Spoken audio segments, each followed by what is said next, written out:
episode 57 of Retrotopia, where we'll be talking about Legacy of Kain Soul Reaver.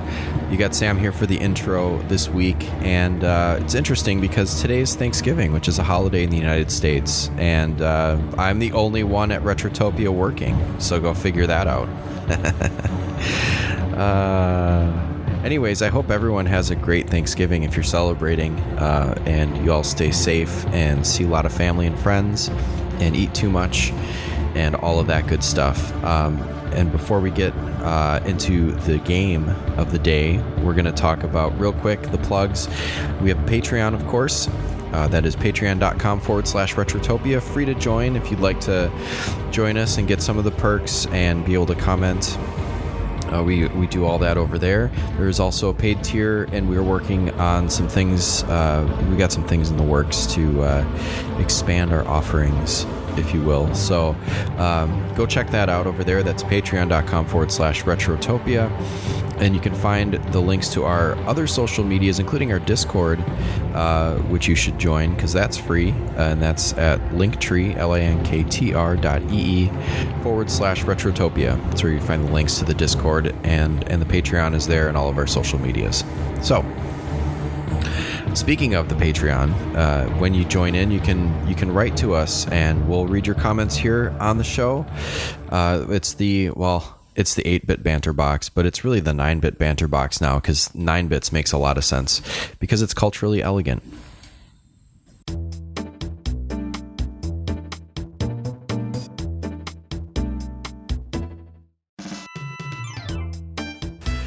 All right. So our first question comes from, or first comment question. Some of them are questions, some of them are comments. First comes from Sergeant Hombre, who says, Mr. Beagle, have you been to the Burger Hub in Greenfield? If so, I'd like a review. Also, what are your feelings on cops? Those are two local burger places here in southeastern Wisconsin. The Burger Hub I've not tried, so that is now on my list, and I will try it and give you a review. Cops is incredible. It's one of the last, I think, really good burger and custard stands around. I mean, there are, like you could say Leon's here, but like as far as like the burgers are still fucking massive. We just had it last night, actually, so this is like not even recency bias, it's just facts. If you want a burger that's like the size of a dinner plate and loaded with all kinds of good stuff, Cops is the place to go. So yeah, I have a lot of feelings on Cops, and all of them are good. Let's see. Next is from Fallen Snow Kiku, who says, hello there, Sam. What are your favorite episodes of Star Trek? Doesn't matter which series. That is a great question, and one that I don't feel that I prepared enough for. There's definitely like, from the original, I'd say the, even like just the first one, like the Menagerie. I like that one a lot. The Corbomite Maneuver, I quite enjoy. I love all of the, this is going to sound so stupid, but I love all the times that they do callbacks to Tribbles.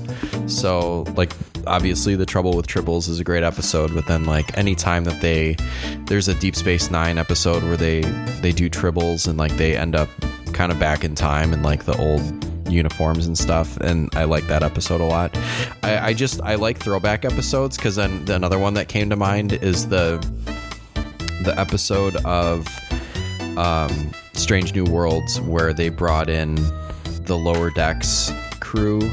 I think it's called like TOS. It's like Those Old Scientists or something like that, but it's like also the original series. So then they brought them back in time through that time portal or whatever, and they turned from cartoons into like live action. Like the voice actors actually acted the parts that was a brilliant episode. I think that's one of my top episodes. Trying to think. City at the Edge of Tomorrow is a great one. I haven't seen what is it, Next Generation, in quite a long time, so I'm sure there are a ton in there. You know what one I always think of from the Next Generation is the one where Wesley Crusher makes the nanobots. I can't remember what it's called, but that's a great episode too. yeah, there's so much Star Trek. There's so many great episodes. But thanks for the question. I'll have to like really research that and remember what the names of all the episodes are that I love and give you a better answer to that, Kiku. But hopefully that was good enough for now. All right, next question comes from Dennis. What are the names of your beagles, and are they Sega or Nintendo fans? Their names are Benji and Bailey. They are siblings. I got Benji first, and then I got Bailey because they were from the same litter and they were in the same pen at the place where I got them, and they were both sad when I got only one and not the other one. So I have both of them now, and that was the right decision. So that was good. Also, are they Sega or Nintendo fans? I think they're fans of whatever game I'm not yelling at, to be honest. So I think they're console agnostic as long as the game doesn't make me angry and they leave the room. Let's see. All right. Next comes from Wildcard. He said, wow, I jacked this thing up. Yes, you did. Yes, you did. You jacked it up. What is your preferred brand of sock? Asking for my feet blog. I'd say I really like the Columbia woolly socks right now. Those are like I think they're like kind of like hiking socks or like warm socks for your boots because it's getting a little chilly here. So I'd say that's my preferred brand of sock right now. So post a link to your feet blog in the Discord and we'll check that out. You know, we got a lot of feet fans. All right. We had a lot of comments this week. Thanks, everyone. Guy Who Does Things says, hello, Sam. I have a difficult question for you today. Who has the best cheese? Personally, I would have to say Italy, but I'm biased. Best cheese comes right from here in Wisconsin. Yeah, it's not difficult for me. Yeah, I'd hear the Italy argument, but I mean, if you want like a lot of like really hard white cheese that smells like feet, then sure. But we've got a lot of variety here. And I think ours is the best. I'd also, yeah, Italy is great. France is great. Even like an English or an Irish, like cheddar is pretty good. I'd also give a shout out to New York and Vermont, who also make very good cheddar. So sometimes you'll find in like the fancier stores, like the New York cheddar or the Vermont cheddar in a block, and it is quite good. Aged cheddar is the best. The longer the better, actually, too. So it's like kind of crumbly and get like crystallizes a little bit. You get like a little bit of like a it's almost like grit, which is weird to say and it sounds awful, but it's not. It's really good. So like you get into like the 5 and 7 year aged, it's like it's perfect and it crumbles and it's great. All right. Last question. Actually, well, this is an additional comment from Wildcard I thought I'd throw in there because it made me laugh. Is cheese region specific? Yes, it is. There are so many different types of cheese. Like Asiago is a pretty bomb cheese, but I don't really care where it comes from. True. Asiago is a pretty bomb cheese, and anyone can make an Asiago, but it really is an Italian style cheese. So that is all the comments. Thank you. Thank you for everyone who wrote in. That was a lot of comments. I'm still just like, what the hell? Thank you. I appreciate that. That was a lot of good stuff. Before we move into the game chat, we'll just tell you what I've been up to real quick. It is obviously Thanksgiving, so I'm recording this quick and then heading over and meeting the Lady Beagle's extended family. So that'll be. I'm a little nervous because I get very overwhelmed in large groups. So we'll see how I do. Wish your guy luck here. And then we're going tomorrow and cutting a Christmas tree. So that's what I will be up to on the long Thanksgiving weekend and watching the Packers. And hopefully we've been plugging away at Silent Hill 2 on the PS5, and it is quite intense. So we take it in small chunks. But we are through the hospital and out into the I think we're in like some sort of garage because there was like some street like street level stuff that we had to do, and it was quite harrowing because there were like fucking nurses for some reason outside the hospital. Now I guess the nurses are just like a permanent thing. They're just going to be around. Nothing like a slutty zombie nurse beating the shit out of you with a pipe or cutting you up with a knife. Anyways, yeah. So now this is Soul Reaver. Yeah. Let's get to the game at hand. Before Alan and I get into the game, we have comments from our listeners. Oh, wait, hold on. I skipped. I'm so bad at Brian's gonna kill me. I'm so fucking bad at these. We need to do the gentleman's interlude. So Alan will do the gentleman's interlude now.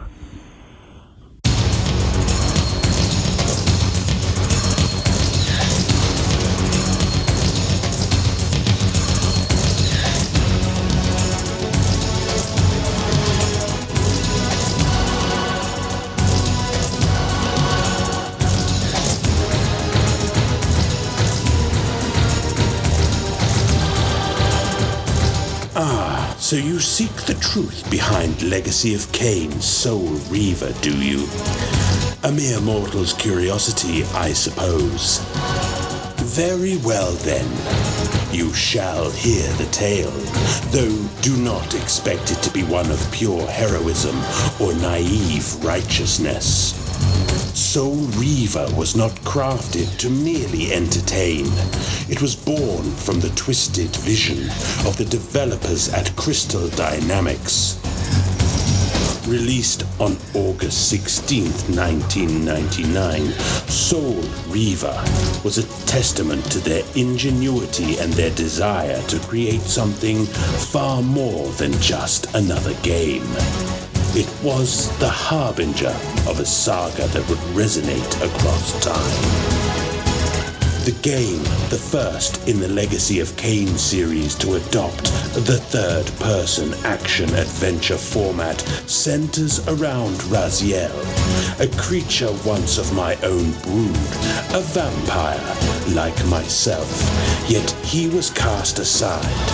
Not even I, the mighty Kain, could foresee how his betrayal would shape the future. Soul Reaver tells his story of vengeance, a tale in retribution as he hunts me through the twisted ruins of Nosgoth, a world I, in my grand wisdom, once ruled. The game blends combat and exploration in a way that was revolutionary for its time, offering players the ability to traverse between the material and spectral realms, each with its own set of challenges and puzzles. But beneath the surface, it was always about one thing: power. The narrative of Soul Reaver reflects the complexity of the world I created. Raziel's struggle, his descent into the underworld, and his eventual rebirth as the Soul Reaver were meant to reflect the eternal cycle of death, rebirth, and transcendence that defines Nosgoth. Through Soul Reaver, Crystal Dynamics illustrated not only Raziel's journey, but also the duality that permeates all things: light and darkness, life and death. It was, as they say, an allegory for the damned. For in the end, it was I who ultimately controlled all fates, even Raziel's. But this is not simply a tale of vengeance. It is a tale of creation. The Legacy of Kain franchise would grow over time, with sequels like Soul Reaver 2, 2001, and Blood Omen 2, 2002. But Soul Reaver was the spark.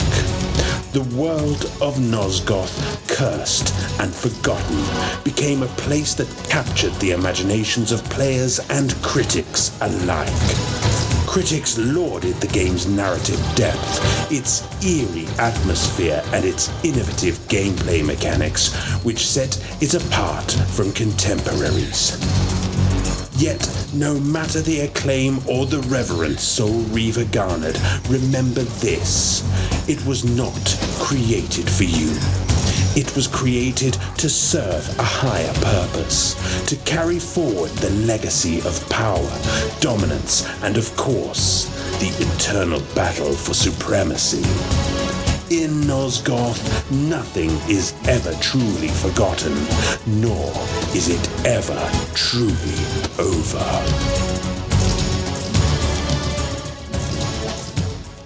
Okay, I need to do more intros so that I get better at where I need to stop and start. So now, before Alan and I get into the game, we have one comment this week on the game, because I don't think a lot of people have played this game, and I think more people should. And hopefully, after listening to Alan and I talk about Soul Reaver, you'll be convinced to pick up the remaster. The only comment came from Wildcard, who said, "I know absolutely nothing about this game, but man, it looks like the peak edginess of the 90s. In all honesty, if I saw this game as a kid back in the 90s, I probably would have thought this was the most radical thing ever and begged my folks for it or scrounged up the money for it." Yeah, it's definitely worth playing. Even in its state that I played it in, which is an emulation of the original PS1, it was very fluid and really good 3D for the era. So I would definitely recommend picking it up. So thanks to everyone who wrote in. It's always great to hear your thoughts and get all your general questions and comments. That's been a lot of fun. So thank you. I appreciate it. And I am going to wrap this up so that I can go eat some turkey later. So we are talking today about The Legacy of Kain Soul Reaver, developed by Crystal Dynamics and published by Eidos Interactive, released on August 16th, 1999. And I played it on my Steam Deck emulated, but it was released on the PlayStation, the PC, and the Dreamcast at the time. So let's go.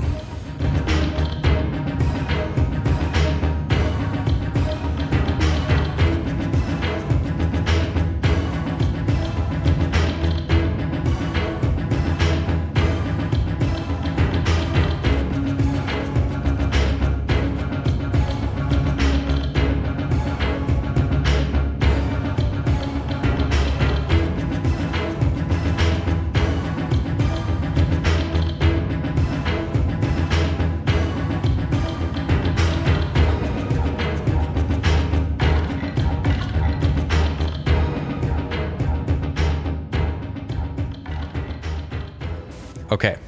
And all right. So welcome everyone to the Soul Reaver episode.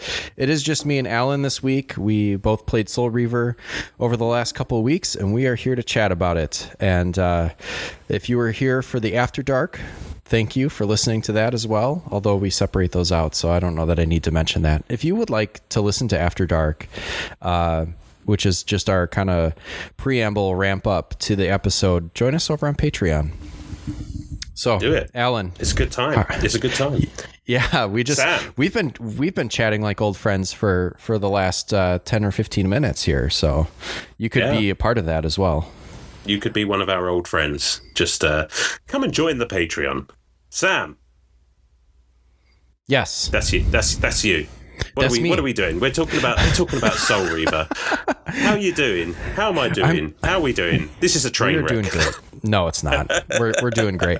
So what is your, like, I've played Soul Reaver for the first time, unfortunately via emulation, because we wanted to get this in just ahead of the remaster of, what is it, Soul Reaver 1 and 2? Is coming correct. Out very soon here within the next week or so. I think it's like the 10th of December? I believe so. Something like that. Very beginning part of December. So this is a great Christmas gift or stocking stuffer, if you will. Mm-hmm. If you'd like to get that special one in your life, the remaster of Soul Reaver. Yeah, now's the time. Because we are competent podcasters, and we know what we're doing. We are going to be fair, if I may. Yes. To be fair, this is a game that I have been basically hassling you guys to cover pretty much from when I joined. So we got it in just under the wire, and God, I'm so excited to talk about this game. I can't even like. It's a special one, I think. I know you only played it for the first time recently, and from our conversations, I know you have some complicated thoughts, perhaps. It's not perfect. It's not perfect, but yeah, I was gonna say I did have to emulate it this time around on my Steam Deck, but I am looking forward to either on Steam or on Switch. I'm not sure what platform I'm gonna go with, but getting this remaster because I'd like to see. First of all, I'd like to see what they do with the game at hand here, Legacy of Kain, Soul Reaver. And then also play the sequel because they do set up for a sequel at the end. They sure do. And let me tell you, Sam, I mean, I know we're not talking about Soul Reaver 2, but by God, it is well worth playing. Is it a good one? Okay. Because I did like this one. It's a 1A, 1B. Okay. Except Soul Reaver 2 was a PS2 game, so it really shows that jump. Ooh, because I would say, like, we can get right into it now. Let's do it. Let's do it. This game for a 3D title in the late 90s on, one of either the N64 or the PlayStation, this is really holds up very well as far as the controls, for the most part, the controls, the graphics look pretty good. There's a little bit of, forgivable, obviously, which I'm sure they'll clean up in the remaster. But I was pretty impressed by the way that the game looked and played all these years later. This is probably, I guess, 25 plus year old game at this point. Yeah, 1999, I think. So, 25. 25. Which I think is why they're bringing out the remaster, and thank God for that. I agree. I mean, I think the PlayStation 1, as you say, the N64 are notorious for that sort of first few steps into fully 3D gaming, and a lot of that stuff really shows its age. And I'm not saying that Soul Reaver doesn't show its age, but I think if you can get past, and we'll talk about the visuals and what have you, I mean, they've got that PlayStation 1 look to them. But this is a really smooth and easy, not easy game, but easy game to get into. Like, it doesn't chug. It doesn't, I mean... No, it doesn't. I'm probably getting ahead of myself here, but no, it's very playable even now. No, I don't think that's getting ahead of it. I think it kind of wraps into what I'm saying where, visually, controls, the gameplay itself obviously is part of the controls, but it all just kind of works still. Yeah. And, it doesn't look the best, but it's still for its time. If you consider that this was made in, the late 90s and has that like late 90s polygonal, look to it and is edgy as fuck because it's got to have like this he looks like a new metal vampire. Like it's just he does it's exactly it's pulled right out of the late 90s. It's just such a good time capsule, and it's like I think part of what the color palette is pretty dark, and I think that is a criticism that people have of this era, but I think you kind of needed that color palette to kind of mask the I guess the inherent ugliness of early 3D. Yeah, sure. And I don't know if that was a design choice or it was just like everything's dark because it's vampires and whatever late 90s and listen to Korn and play Soul Reaver. Sure. Yeah, I mean, I think it's like it ties in well to the sort of the world that is presented. I mean, Nosgoth is basically a world in decline. So, they kind of gave themselves an out there with like how the game looks. Like, it doesn't have to look pretty. I mean, although I would argue that some of the set pieces in this game are still fairly stunning for the time, for the console. And I would just have this thought, just looking, because I'm just looking at a picture of Raziel at the moment, but I think there's a little bit of Eddie from Iron Maiden to him as well.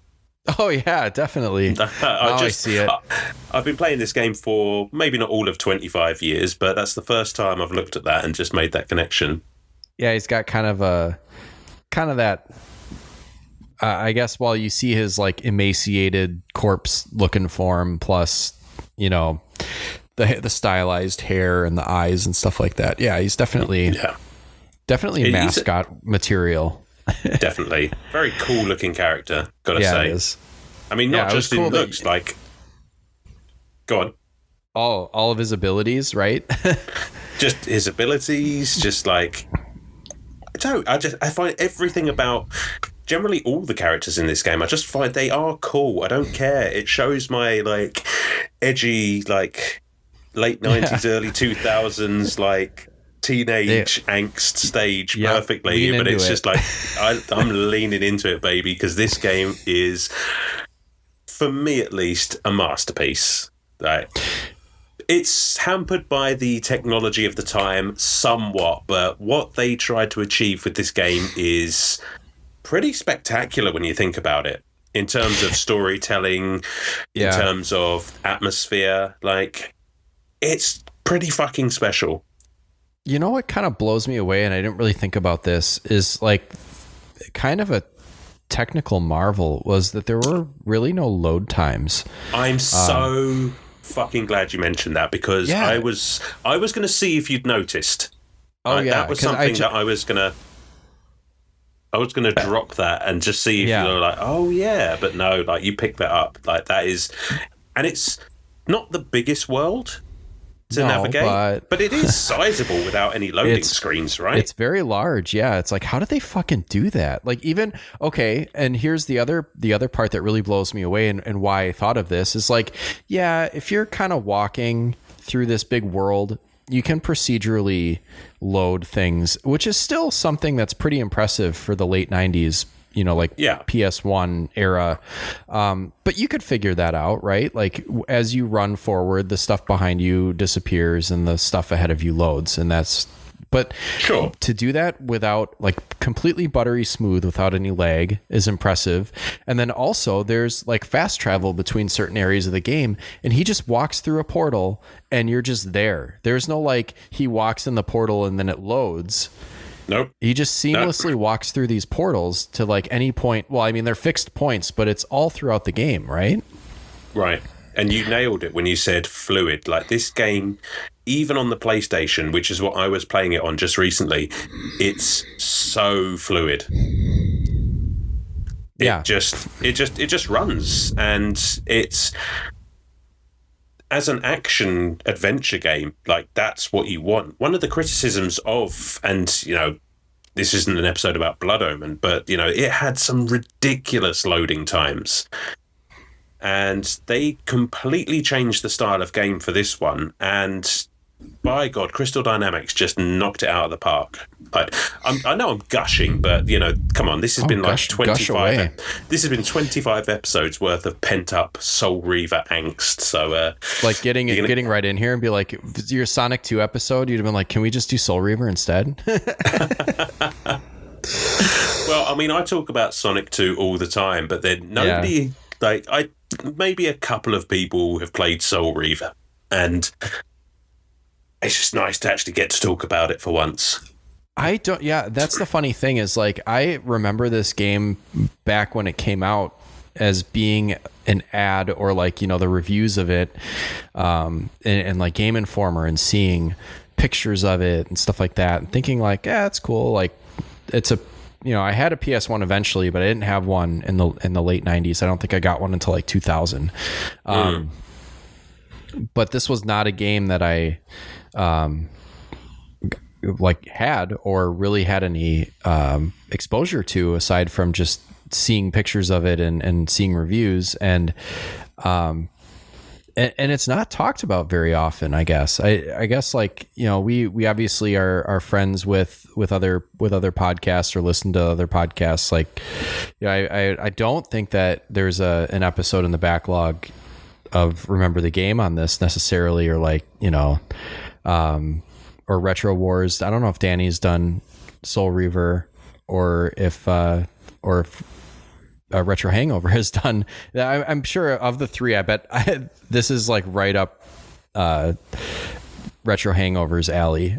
I would think so. I might have to go into some of those backlogs, but like, I don't, basically, long story short, is in my own podcast listening of retro game shows, like I haven't heard much about this game, and I'm really impressed with it.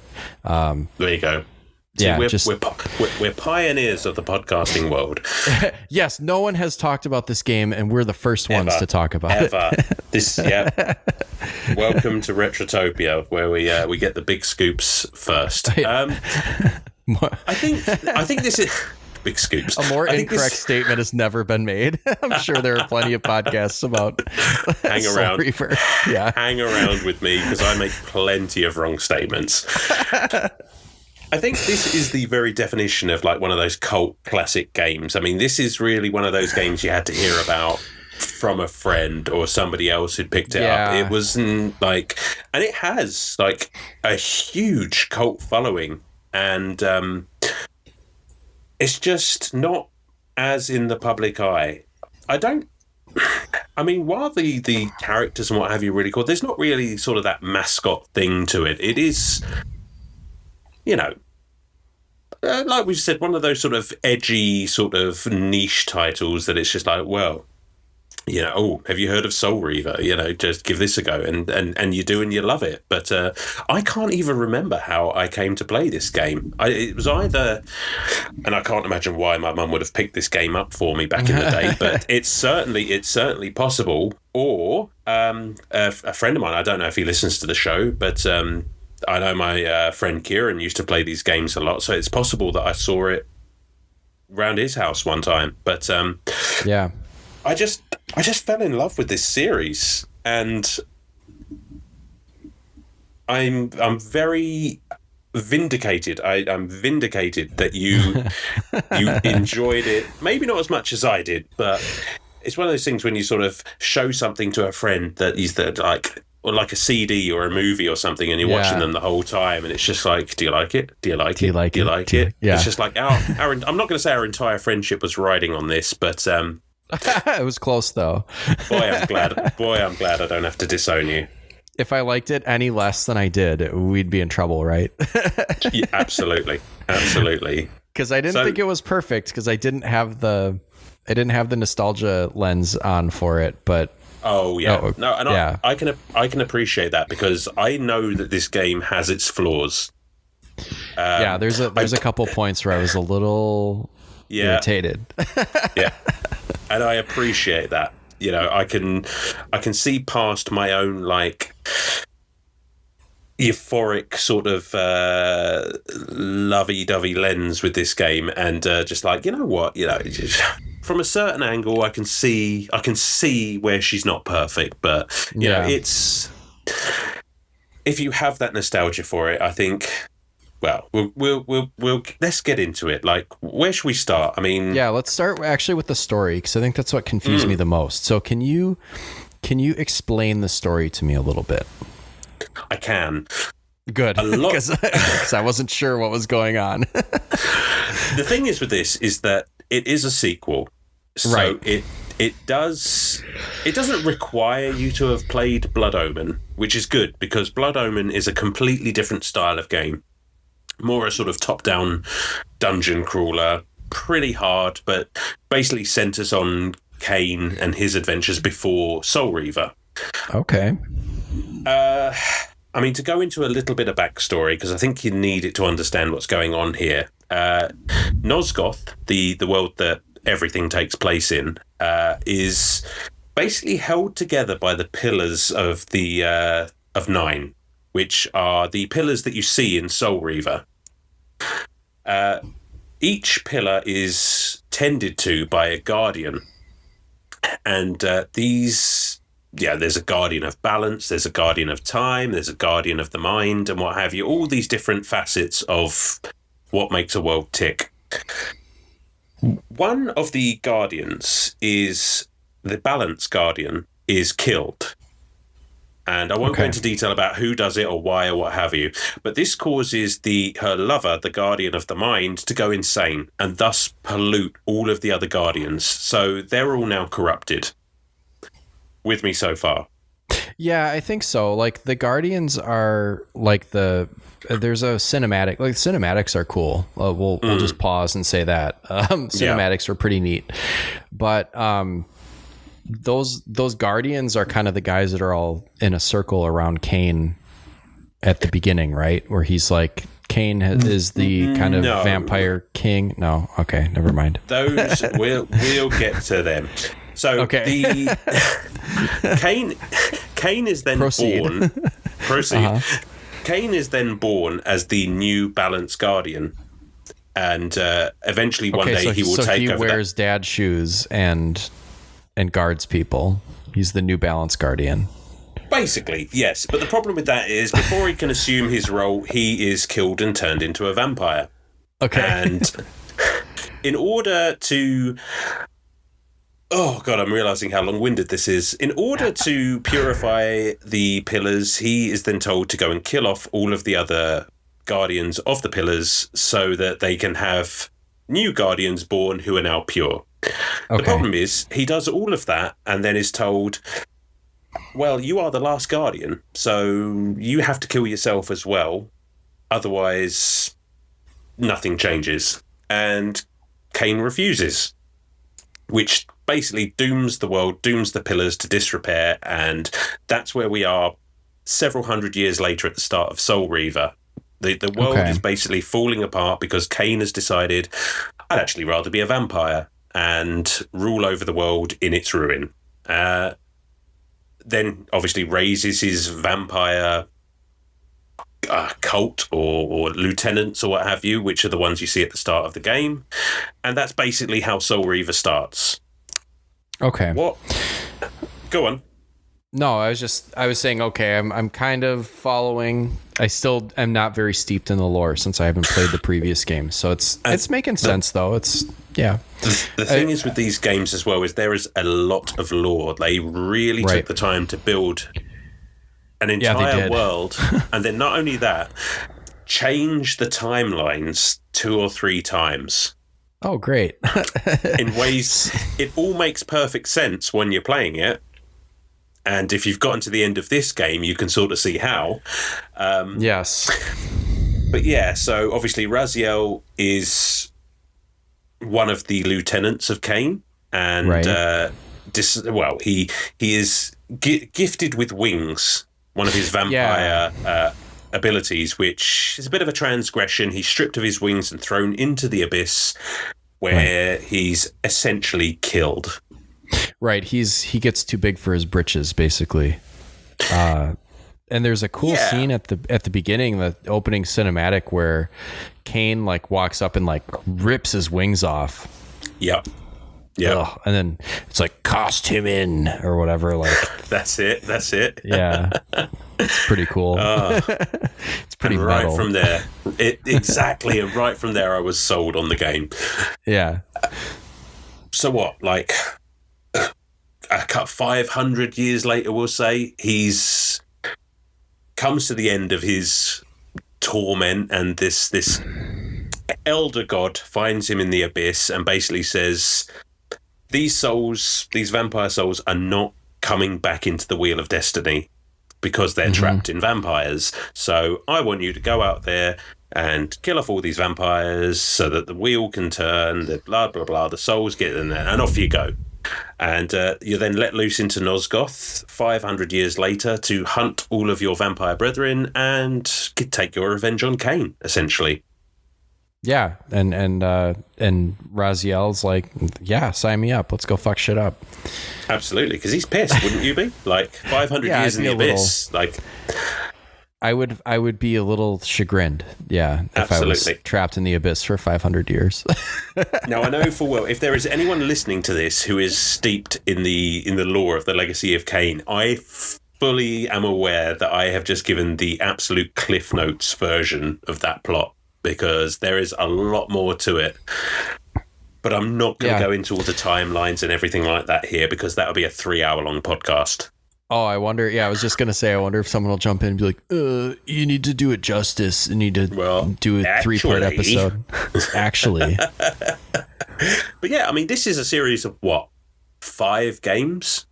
which is crazy because I had really only heard of, like, I guess I'd heard of Blood Omen, but I didn't realize that they were connected to Soul Reaver. I thought, well, I guess they kind of are tangentially or like in the story, but they're different styles of games. But then so you said there's 5 totals. There's like 2 Blood Omen games, then there's 3 Soul Reaver games. Or 2 Soul Reaver games and another and then connected Defiance. one. Yeah. Which Defiance is basically the end of the story. Well, okay. Sort of the end of the story anyway, but we'll get to that. Well, you know what? This is a little bit tangent, but I did find that Blood Omen 1 and 2 are on PS Plus, which is pretty neat. They're in the Classics catalog if you're at that tier, so I added them. Maybe I'll dip a tip in there. That's such a gross thing to say. I'm sorry. Just dip your tip, but don't get bit. Yeah, just not a lot, just a little. I would say Blood Omen shows its age, but it is worth it for the story. I mean, it's still a good game. It's fairly tough, but it's a bit chuggy. But otherwise, it's definitely worth it if you want to see sort of why the world of Nosgoth is the way it is at the end of this, at the start of this game. Which is interesting because like this really seems like the culmination of kind of what they learned from a technical standpoint from the first 2 Blood Omen games, and then into this one just being like, kind of a masterpiece of its time. I think. I mean, like, yeah, it's not perfect, and there are some slow points and some kind of puzzles and areas that you needed to get to that I found were a little bit arbitrary. But I mean, really, like the game itself, I can't think of 1999. If I'm thinking about other games that came out at this time that really used the full 3D effect as well or as smooth as Soul Reaver did, I can really think of like, I don't know, like Banjo-Kazooie is a good example of a game that did 3D really well in that time period. Other like games that were coming out around that time that were like using that 3D model established mostly by Mario 64 were like, I don't know, like I was playing a lot of N64 at the time, so that's where my examples are going to come from, but like, I don't know, like Glover, Gex, like those games were not great. They were fine, but they weren't smooth by any like stretch of the imagination. And like just even the publisher Eidos, didn't they make Tomb Raider at first too? And like Tomb Raider is clunky. Like this game is buttery smooth compared to Tomb Raider. And it's funny you should mention because Crystal Dynamics actually made Gex. Which is, I didn't put that connection together. It's a good thing I mentioned that. But yeah, it's like... Yeah, so it just shows how far they came in literally, 3-4 years? Yeah, I mean, it's nuts. Like the jump. It's funny that we've talked about this on Retrobytes a little bit, where, we think that maybe some of the, I guess, like technical aspects of game development have kind of peaked, like how much sharper is that blade of grass going to get at this point? Sure. Yeah. Or like the ray tracing discussion that we had and stuff like that. Like, the leap between, the early 3D and like kind of, the end of the 90s was huge. Oh, absolutely. Yeah. I mean, crazy. These days, like, I think you have to go looking for the difference. Whereas then it just smacked you in the face. Like, if you were popping Legacy of Kain Soul Reaver in 1999, like, I think it would have been mind-blowing. Really. Yes. For sure. I mean, you might not notice, like, the loading or the lack of loading, like you might not. I mean, I think the draw distance in this game is pretty not Silent Hill short, certainly, but there is some draw distance to it that obviously helps it out. But what you're seeing is basically this fully realized world that you can just run around in without any slowdown, any impediment whatsoever. And it's just so much fun to do it and explore. Right. I guess like I think you would have noticed the lack of loading times in 99 versus today, because today we kind of take for granted the kind of like procedurally generated run and things just kind of appear, you know, where they should. Thinking of like an open world game for sure. But like this, you know, not open world, there's a lot of closed off spaces. And I did think, you know, to myself for a while, without putting together that it was probably, you know, a stand-in for loading time or like a load screen, was thinking like, this is a really fucking long tunnel that I'm running through. Or like this spiral, like this little spiral staircase or descent is just like obnoxiously long. And that's probably part of the built-in time for them to generate something bigger on the back end. You know what I mean? Sure. Which is fine. Which is actually really clever when you think about it, because right, they really couched a lot of, you know, every trick in the book. Right. No, I completely agree with you. Like it's little things like that. It's just like, okay, if we basically, I don't know, it's almost like playable load screens, really, isn't it? It's right, like, exactly. Yeah, I guess I never really thought of it like that. But yeah, I know, for example, the staircase that you're talking about, and it's just like, well, yeah, I can see how that is basically just the same screen. Right. But it still feels like you're playing the game. So it's just like you don't put two and two together. Yeah, like they're just, the hallways are just not long enough that it's like, okay, what the fuck is wrong with this hallway? It's just like, okay, this is just an extra long chunk of this corridor or whatever, and it kind of just makes sense. But it's not. Yeah, it's almost too long, but not.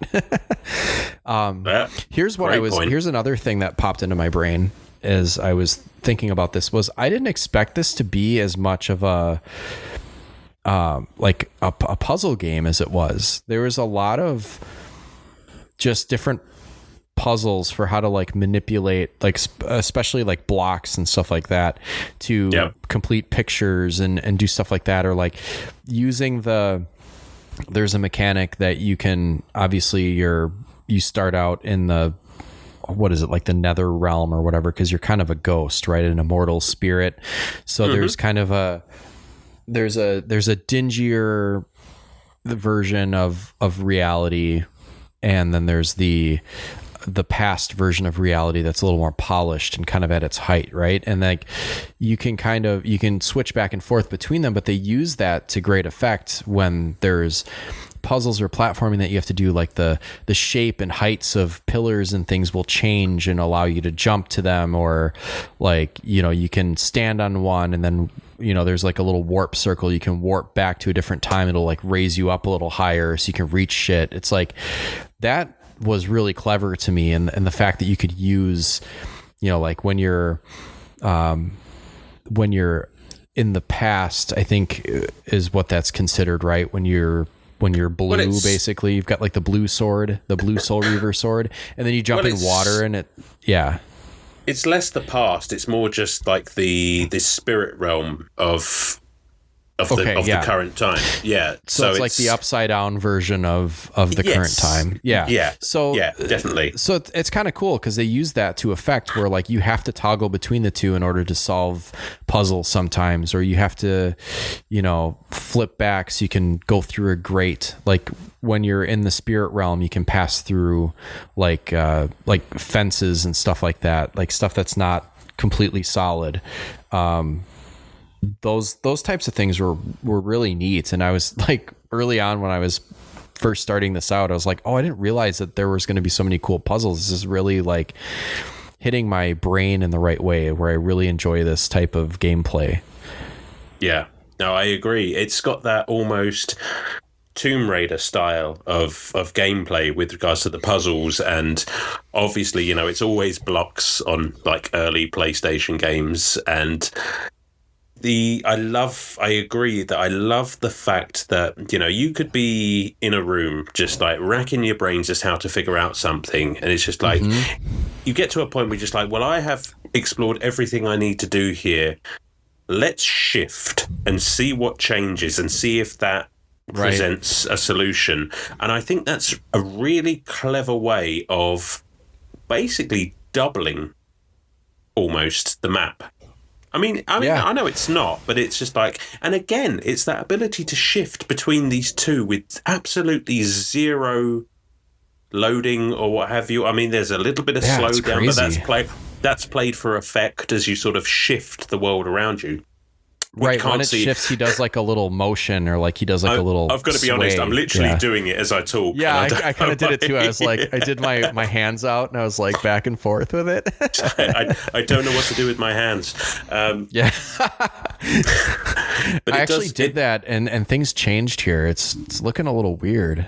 Everything's kind of run down. The problem is now you can't open that basement door because you can't interact with things in the spirit realm. I'm soft locked in my basement. Fuck. Oh, God damn it. That's another thing that was cool, is there really isn't a way to soft lock yourself in any locations. They really took care to make sure that there's, even if it's not in the most convenient spot for you, or it's away from where you need to be, you can always get back to one of those things to flip it back to the current world, or you can flip, like you can go back to the spirit realm at any time by toggling it back, but you could only go forward to the real world through these portals that are on the floor. And there were enough of them that you couldn't get stuck somewhere behind a door that you couldn't open or something. And I thought that was really good. That is fantastic game design, because you're right. Yeah. I mean, in a game where there is so much shifting and moving parts, like you would, and I just did the thing again, you would think that it would be possible to break the game. And I'm not saying it's impossible, but I've never, in all the times I've played it, come across something that I couldn't get out of. Right. And, I think that's just really sturdy and well-tested game design. Like, it does so much, this game, and it does it really well. Yeah. Yeah, I really did enjoy the puzzle aspect. And like sometimes like I would forget certain things. Like I would forget that you could, once you get the Soul Reaver, you can shoot like a little energy beam out of it at full health, or you could what else could you do? Obviously you could push blocks. You could stack them, you could flip them on top of each other and make stacks of blocks, and then that could either let you reach something, or basically you have to manipulate these blocks to, get them into wherever you need them to go. But sometimes if there's a picture on it, and you have to match the picture into the mural on the wall, you have to flip it a bunch of times so that you can get it oriented the right way. Yep. So that was pretty cool. And you could only move the blocks or do anything kind of like physical that way if you're in the real world. And if you're in that spirit realm version of reality, you can't move things or manipulate things in the same way. No. I mean, you're a ghost, that was, essentially. Right.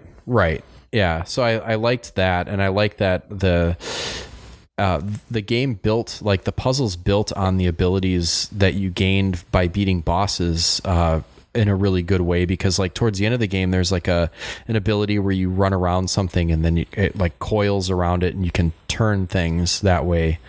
That was used to great effect at the end of the game, and I would always forget that I had just gotten that power, and so I was like, would be racking my brain, and I was like, oh, I just need to like run a circle around this thing that's in the middle of the room to like point it somewhere. It's like, right. Duh.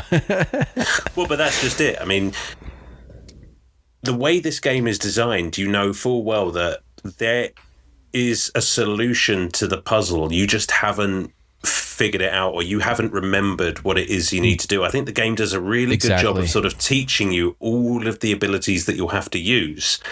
And I was going to save this for later, but I'll ask it now. Mm-hmm. Sam, is this a Metroidvania? Yeah, I was thinking about it, because like really you do gain abilities that allow you to access, like there's let's see, what are some of the abilities you get? Like the climbing ability opened up a lot of the map, because then there were certain walls that you could climb.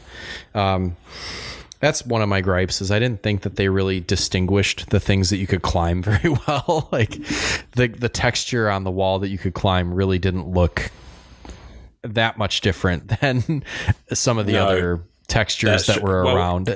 Everything has that same sort of grain on it. So it's just like, how do you differentiate one grainy wall? How do you differentiate one grainy wall from another grainy wall? But that grainy wall you can climb. So you just got to hump every wall until you can climb up it. Right. I don't think it's that bad, but No, but there were some where it's like, oh, I can climb that. It didn't occur to me because it didn't stand out enough. But like, there's the climbing, there's the swimming, because in the beginning, if you touch water in the physical realm, you get, your body decays or whatever, and you go back to the spirit realm, and then you beat that weird water boss that pissed me off, but then they give you the ability to swim. So that was kind of cool. And then that opens up a whole new set of things, because you can now travel through water in the physical realm. And then that turning thing that you do, like, I guess it is kind of, in a way, because the map is the map. It is what it is. I would have loved to have been able to pull up a menu and access the map, and be able to see. And I hope that they add that to the remaster somehow. As far as I know, and as far as I've seen, I do believe they are adding a map in the remaster. Oh, that's brilliant. That's going to make it all the more like, honestly, if you are listening to this and you're intrigued in this game, pick up this remaster, because playing this with a map would have been, I think, so much more fun. I played it with a walkthrough once I got towards the end, and I'm really glad I did, because there was some stuff in there that like would have taken me for a long time to figure out, and I wouldn't have been done with the game.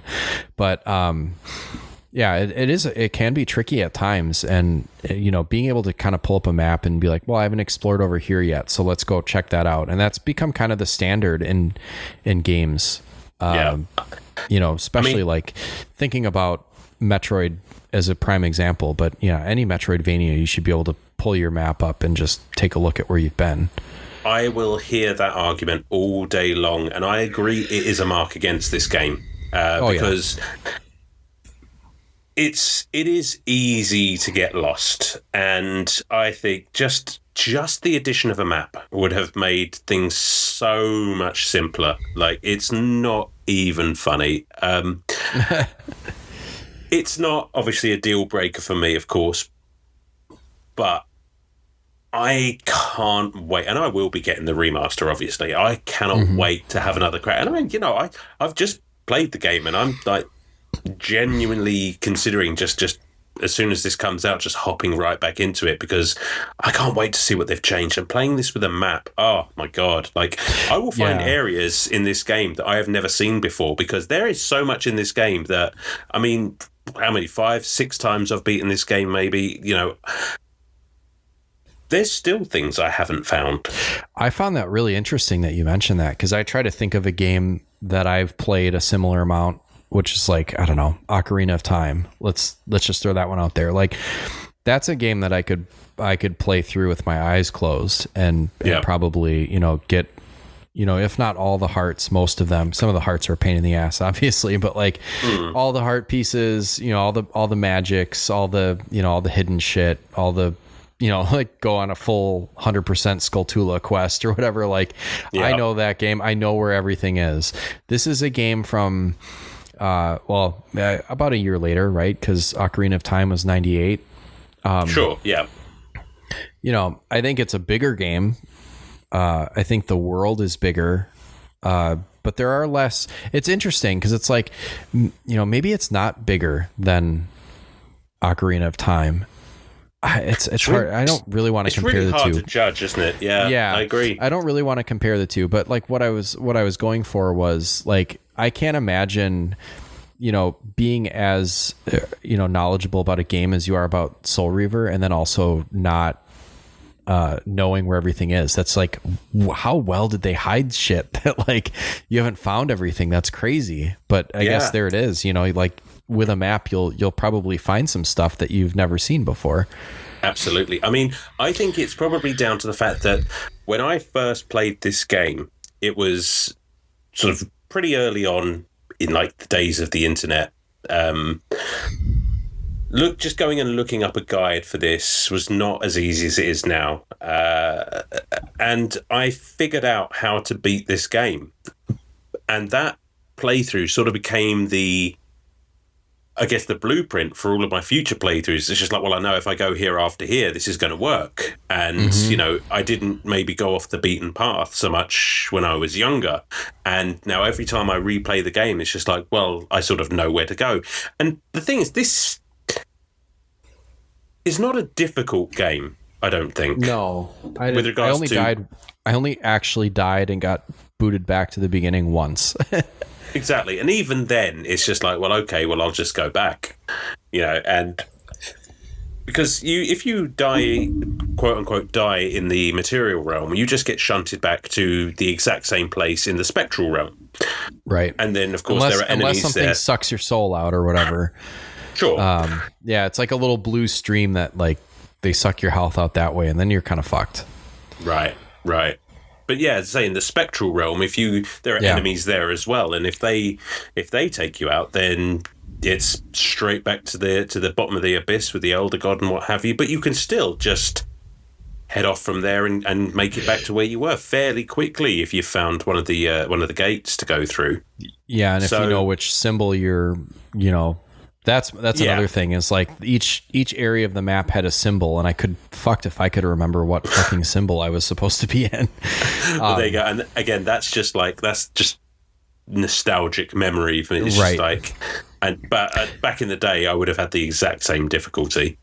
Yeah, and I like how you say like in the spirit realm, if those enemies kill you, then you get sent back to the beginning, and it's like those are probably with the exception of those like kind of Reaper looking ghost things that float around.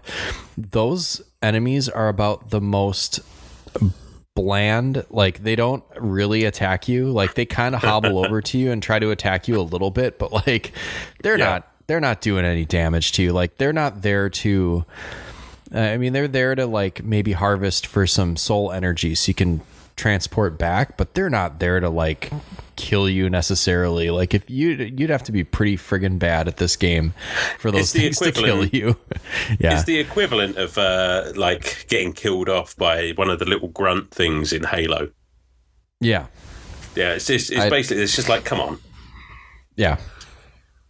Although if it were to happen, like next time I play it now, it's going to happen. I'll be like, oh, fuck. You don't have to tell anyone because we won't be doing this episode again. So you're fine.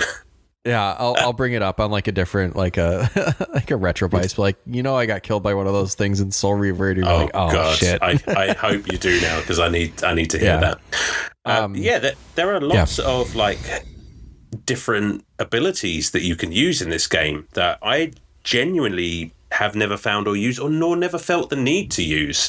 Like all the different, I guess they're basically spells that you can find. Yeah, there's like a ring so there's like kind of spell energy, and then there's that ring of different abilities. Like I guess I would say it's a good thing that the game has it, and it's also kind of a mark against it because they really didn't make you use it. No. Nor did they really make you aware of it. No, it's just kind of like you would collect these medallions in certain places on the map, and then it would say, this is whatever's, like the Elder God would give you some sort of spiel about what it was and who it belonged to and all that bullshit. And then it didn't really like demonstrate what it was. It's just like, okay, you're on your way now. Yeah. Based on the walkthrough that I was playing, that I was kind of watching, I collected them all.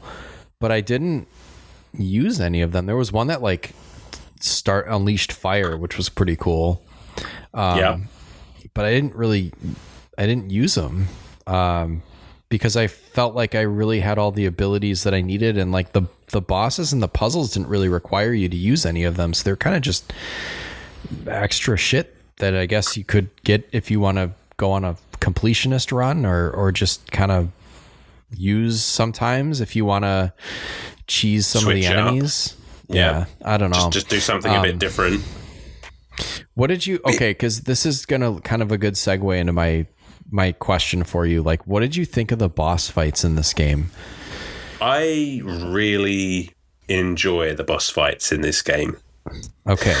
I like the fact... I sort of enjoy the boss fights. I like the fact... Well,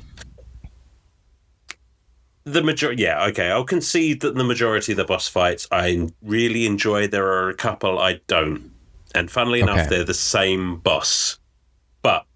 right. I like the way that, for the most part... So you obviously go after Raziel's vampire brethren, and...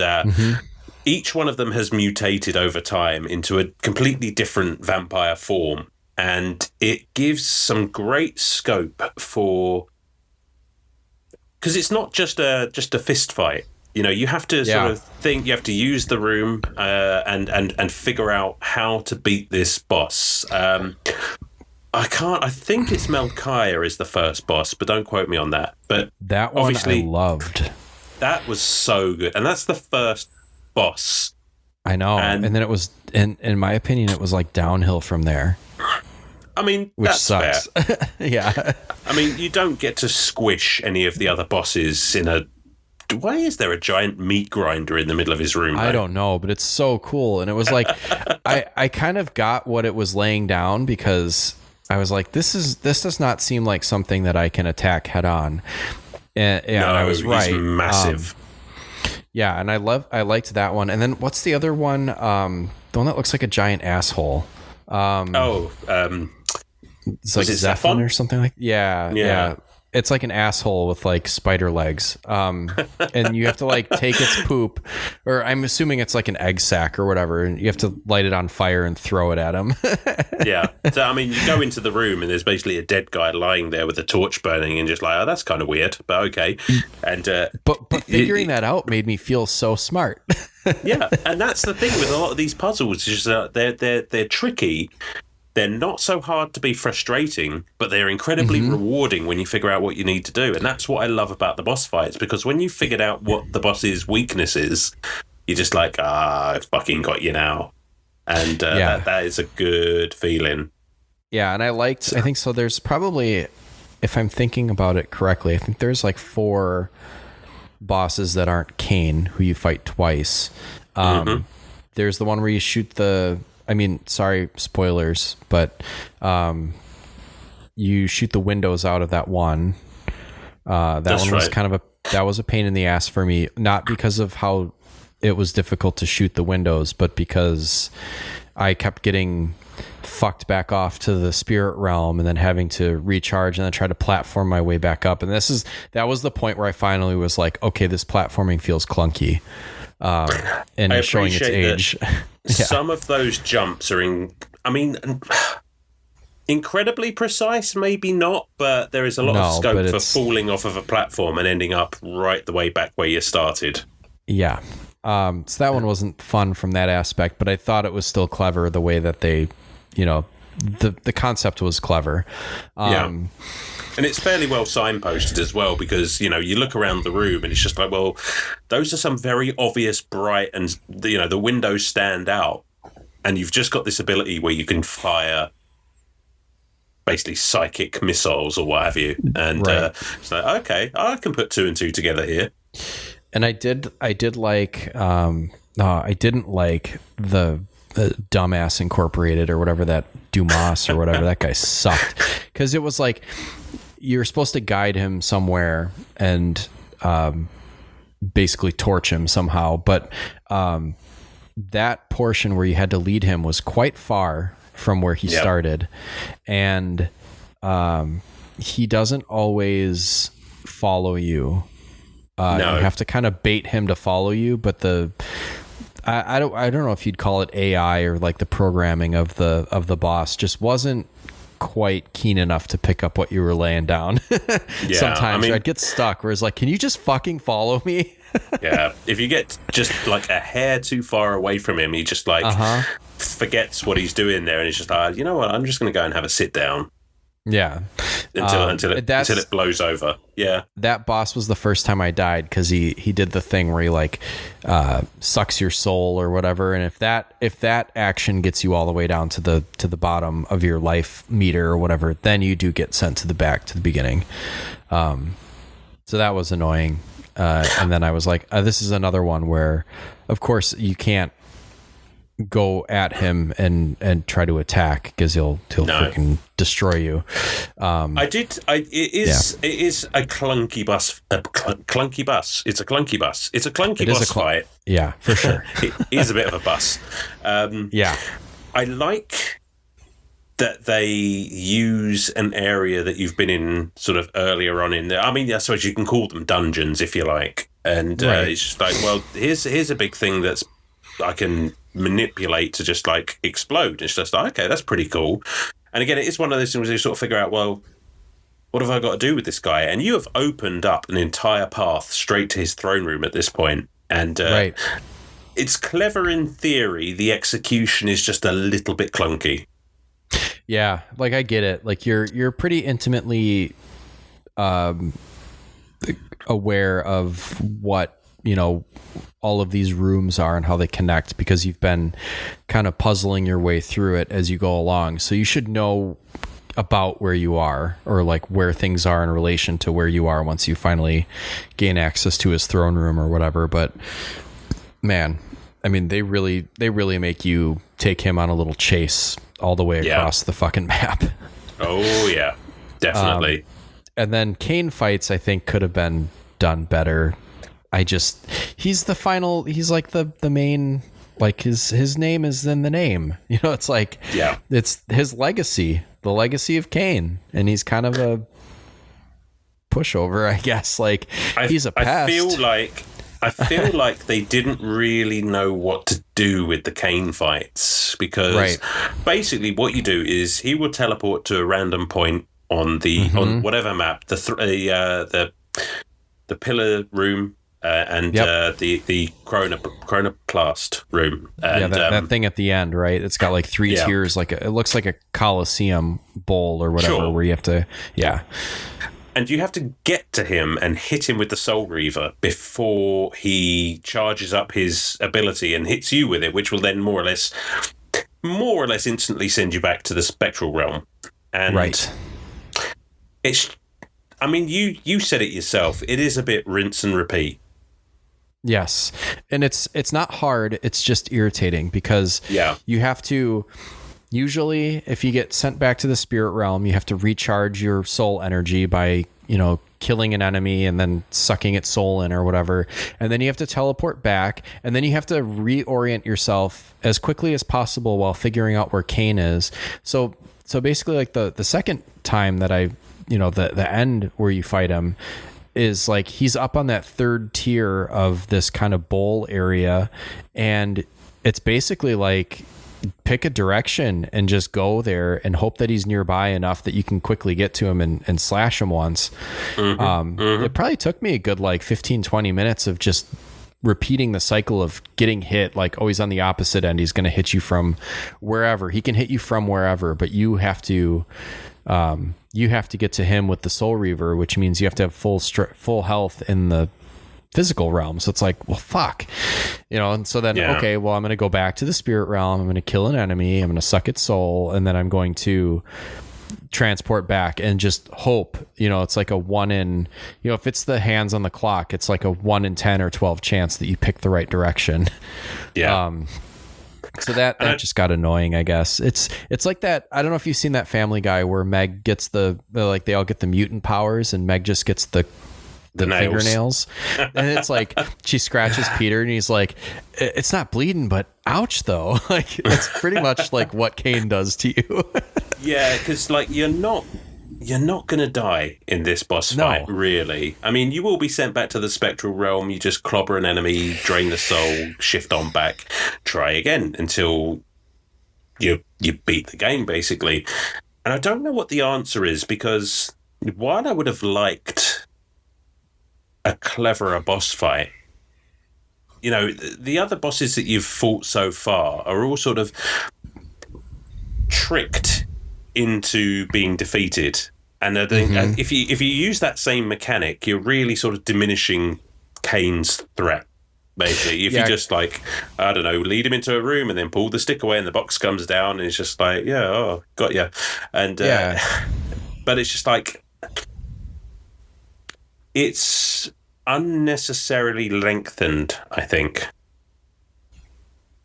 If that makes sense. It's just like, I feel like, go on.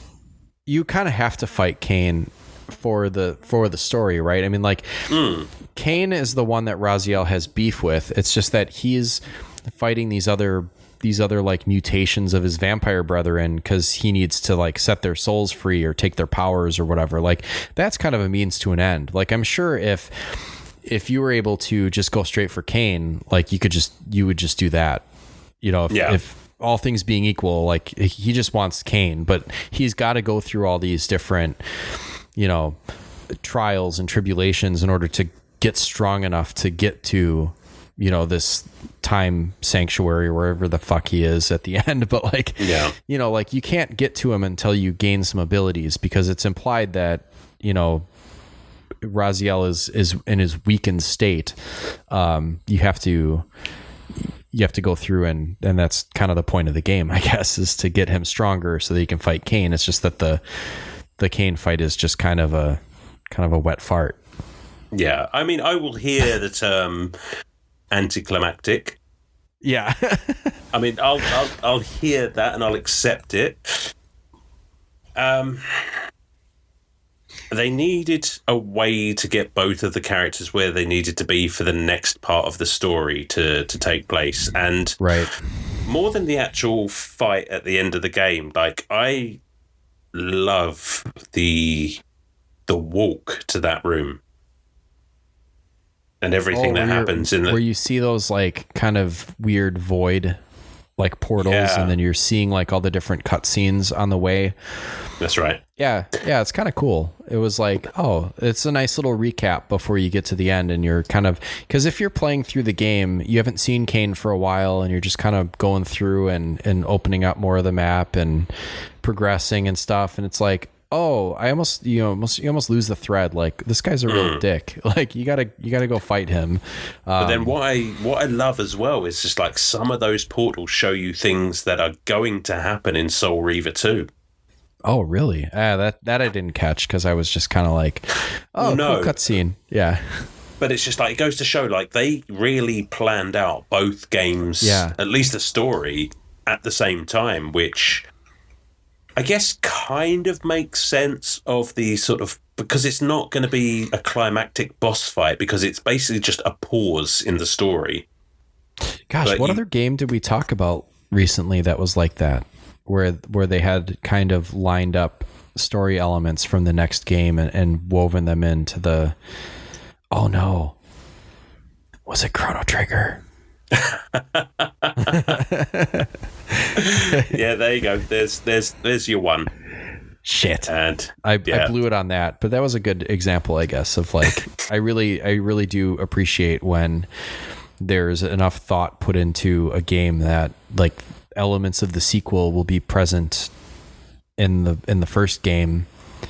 And then it's like, it's kind of interesting because like, whatever, like, let's just say in a universe where this game fell flat and they didn't make a sequel, it's like, this would have been a fine game, and you know, no one would have been any the wiser that there was, you know, sequel stuff sprinkled through there. You know, same with Chrono Trigger. Like, if they had never made Chrono Cross, or Radical Dreamers or whatever, like, you'd never be any the wiser that there was stuff laid in there, you know, but there it is. And it's even more brilliant that they made a sequel and that they tie in. Oh, big time. Yeah, definitely. And I think that is probably this game's strongest plus point, is the story, frankly. Right. And I know I butchered it earlier on, but nah, you did good. I just don't understand it because I don't have the background from Blood Omen. Sure, but it's just like, it's so well presented, and a big part of that is that up until this point, I had never heard acting in a game like this. Yeah, that was cool too. Like the voice acting was brilliant, and It's like you mentioned that it's a big influence on your own voice acting, and yes, I hear it, man. I hear it. Like I can, I can close my eyes and be like, oh, that's definitely like an Alan voice there. That's good. Like. God They should have called you up for the. They should have called you up for the remaster. Like, just re-record all the tracks. Well, and just guys, have Alan do it. If Crystal Dynamics are listening to this, and I'm sure that they are. First of all, don't be mad that I emulated it, because I'll buy your game. I'm so sorry. I had to. I'll make sure he does. Don't worry. But I am available. I am available for the voice of Kain if Simon Templeman is unavailable. By God, like Simon Templeman was like probably my first favorite voice actor. Mm-hmm. He is just incredible. I mean, Michael Bell, who plays Raziel, is brilliant as well, and the first time you hear Tony J speak as the Elder God when you're at the bottom of the abyss, you're just like, that voice you feel in your chest. Yeah, and that voice, what else does he do? Because that really sounded familiar to me. The Elder God? Yeah. Do you know what? I'm just gonna check it out. Oh, what's that? Oh, he passed Frollo. away. I'm sorry. That's sad. I mean, a while ago, but he was in Hunchback of Notre Dame. Okay. It's Tony J, right? Okay. Yeah, Tony J. He's in Reboot, so shout out to that series. He plays Megabyte. It's just a voice. You just Claude Frollo. Yeah. Okay. That's it, yeah. Yeah. You hear it, and you know that you've heard it in a bunch of things, and you can't place it necessarily. Like, he was in Twins. What a brilliant movie. Interesting. Oh, God, yeah. That's just like the voice acting is brilliant in this game. It really is. It really is. And like I said, it was. I mean, I still hold on to like wanting to be a voice actor at some point, hopefully in the future, and if that does happen, this game was the spark that really made me like pay attention to what they were doing, like the skill that it takes to do that, because it is amazing. It is the sound in general as well. I mean, I know we've had a few games recently that are absolute bangers soundtrack wise. I mean, this game doesn't have that track that's like, except arguably for the main theme, which I can't think of the name of, but it's very atmospheric. Nothing really stands out so much, but it's I didn't come away from a session of this game with like the music stuck in my head. No, which is fine. But it did its job, and it was like you said, it was atmospheric enough that it was fine. Yeah. It wasn't like, you play like an RPG and you get like the battle theme stuck in your head. Sure. Yeah, absolutely. But I mean, and it's just, again, all the aspects just work. I mean, I know the visuals are a bit on the dated side. I can appreciate that. I mean, you can see what everything is for the most part. Right. It's just, I don't know. It's just... everything just works. Yeah, I'd agree. I think it all comes together pretty well. Just like a couple of things here and there. What are your thoughts on the sequel? I mean, this isn't a podcast about the sequel. I'm just really curious what your thoughts are on Soul Reaver 2. I would say it's less of a sequel and more of just the other half of this game. Okay, so frankly. Then does it do what this game does better? Yeah. Oh, yeah, absolutely. I mean, like I said, it went from PS1 to PS2, and it shows. I mean, everything that is great about this game is still in Soul Reaver 2. They've just built on that knowledge, just ironed out a few of the creases. I mean, I would hear the argument that it is the superior game. I'm not going to say anything about story, because I would say there's not much you can spoil about Soul Reaver, but I would say all of the biggest revelations in the series happen in Soul Reaver 2. And yeah, I'm looking forward to it when it comes out. I think you really enjoy it. I won't emulate this one. I promise. Crystal Dynamics. You can take that to the bank, literally, because I'll buy it. I swear to God, if you ruin my chances of voicing in another game, then Sam. Oh my God, could you imagine if you got an email? It was like, Alan, we would love to have you voice, Raziel in our new game, but your buddy Sam, he stole our game, so we're gonna have to take a pass. I would forgive you. No, you wouldn't. It might take me a while, but I would forgive you. No, I wouldn't. No, I wouldn't. God, I would come over there so fast. Do with that what you will. There's a soundbite. Yeah, there we go. But yeah, no, Soul Reaver 2, definitely worth playing. And I would recommend to everyone to play both. Just go from one into the other, because that's what the story does. Yeah, sorry. I wanted to make sure that we kind of mentioned that or something about that, because it is coming as a package. Take that as a sound clip too. No, but it's coming out together. The Soul Reaver 1 and 2 remaster. Within the next week or two here. And do you have anything else to say? I'm pretty tapped out on. I think I've said everything that I've wanted. I think I have sufficiently splooged all over this episode. I think if I'm not reined in, then this could go on and on and on. So, I mean, we wouldn't hate it, but we might have other things to do today. Yeah. We've got other games to get to, right? Sure. Oh yeah. Got a few good ones in the pipeline. Yes, we do. Keep listening. But yeah, no, I'm good. Go on, you're new to the series, and so I want to know. I want you first. To score it, wrap it up, give us your final thoughts. Let's have it. Ooh, I'd say, I'm doing some calculations, so just bear with me here while I calculate. It's like the GPS. It's like rerouting. Because I was going to give it a 7.5, and I don't think that's quite high enough, because for all of the praise I was heaping on this game for its technical, I don't want to use the word prowess, but like just its or technical abilities. That doesn't really work either. Just technically it was very, I think, ahead of its time with what we discussed with the load screens and the smoothness of the 3D. Like the camera really didn't fuck me around. We didn't talk about that very much, but like you could pretty well use your PlayStation controller trigger buttons to rotate the camera anywhere, position it wherever you wanted, and very rarely did it kind of snap back into a position that didn't work.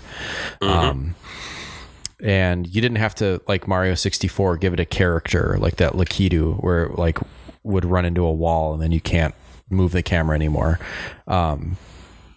So anyways, that was kind of a digression. I would give it probably like a good solid 8.5, because I don't have the nostalgia glasses. There were a couple things that I think made it fall just a little bit flat, in my opinion, but I just genuinely had a great time with it. And I could see enjoying this game growing up, like where if you had, like if this was your game and you had the time to pour into like, sessions where you're exploring and looking for the next thing to do or trying to solve these puzzles and that sort of thing. Like this is a great game, and I fully understand your love of this game, and up there with Sonic 2, this game can do no wrong. Fantastic. So it's an 8.5 for me. Do you know what that is way and above what I thought you were going to give it. Oh yeah. I was the things that irritated me pretty hard in the moment. I get that, and I can appreciate that it does have one or two warts, which again are less about the game itself, and I think more about just the limitations of the hardware at the time. I think this game did as much as it possibly could with the technology that it had to hand. Like they really poured every effort into this game to give you this rich, storied world that you could literally just basically go anywhere and do anything in. And you're right, this was a game that I do have huge nostalgic ties to, and it does tap into that sort of pseudo teenage, I mean, I was obsessed with vampires at the time, who wasn't? Interview with the Vampire was, exactly. Interview with the Vampire, one of my favorite films. Yeah. And it's just like, it really sort of tapped into that sort of edgy, sort of goth new metal sort of angst. And while telling an absolutely incredible story at the time that is so well presented, so well acted, it's just like you believe what's going on. Like I said, the visuals could be better, granted, and that's something that is absolutely going to be addressed in the remasters, and it's about damn time. Mm-hmm. And again, like I said, the influence that it's had. I mean, if not for this game, I probably wouldn't be sitting here talking to you about it, because I never would have picked up a microphone in order to start trying to record my own voice. So, yeah, I think maybe I should bump my score half a point just for that. Do you know? Bless you. Do you know? I